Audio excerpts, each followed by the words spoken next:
Okay guys, starting the vlog right here. My friend Grant, we actually just got to this new pond. My friend Grant, he just hooked up with a fish. He's actually fishing with a jig. It's a pretty nice fish. Pretty good start to the day. I mean, that's a nice one. Guys, a jig, Strike King jig. Yeah, that's what got him. Come on. But anyways guys, we'll get back to you when we catch another fish. Yeah. Nice job. Well, we just hooked up with one more fish. About maybe 2.5. Not as big as Grant's. Grant was about a 5-pounder. But I'm just gonna let the fish go, then we'll get back to you guys when we catch another fish. watch my rod. Fish is gone, guys. Okay guys, we're back here. We just got back from the pond. We only ended up catching 2 bass. The one that Grant caught was pretty great size, and the one that I caught was a little bit on the small side. But overall, we had a pretty good fishing day. Unfortunately, after those 2 fish, they were the only ones that were caught. But since the fishing segment of the video isn't going to be long enough, I'm going to do something a little bit different today. I'm going to talk to you guys about what baits I'd throw for pond fishing. Stay tuned. Hope you guys enjoy. Okay guys, we're back here. So I have 4 baits here that I'm going to talk to you guys about using for pond fishing. The first bait here is a square bill crankbait. This ranges from 1 to 5 feet.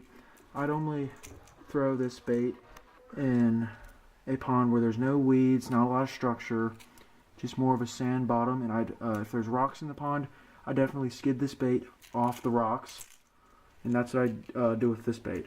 And then the next bait that I have here is a Senko. This is a very, very versatile bait. You can throw this almost anywhere because you don't hook up with a lot of weeds, and it takes not a lot of skill to throw this bait.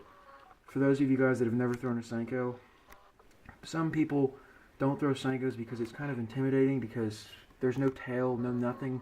All there is just a stick, and sometimes that scares people because they don't think it's going to have a lot of action. But when the bait's sinking, the tail goes like this on the way down. I'm not sure if that makes sense, but anyways, the Senko's a really, really good bait, and I'd recommend throwing it. Gary Yamamoto Senko right here. And the next bait that I have here, this bait I was kind of leaning on not putting in the video just because for some of the beginner fishermen, with frog fishing, I'm going to be honest with you guys, the hookup ratio with frog fishing is just not there. Unless you have a trailer hook on it, which most anglers do not use. I mean, you have to really, really set the hook hard when you get a blow up, and some of the time you don't even get the fish to commit with it. So another bait, let me just another bait that I'd use for that is, sorry guys, I should have probably had all this out. But another bait that I'd use for pond fishing is a topwater spook. It really does not matter what kind.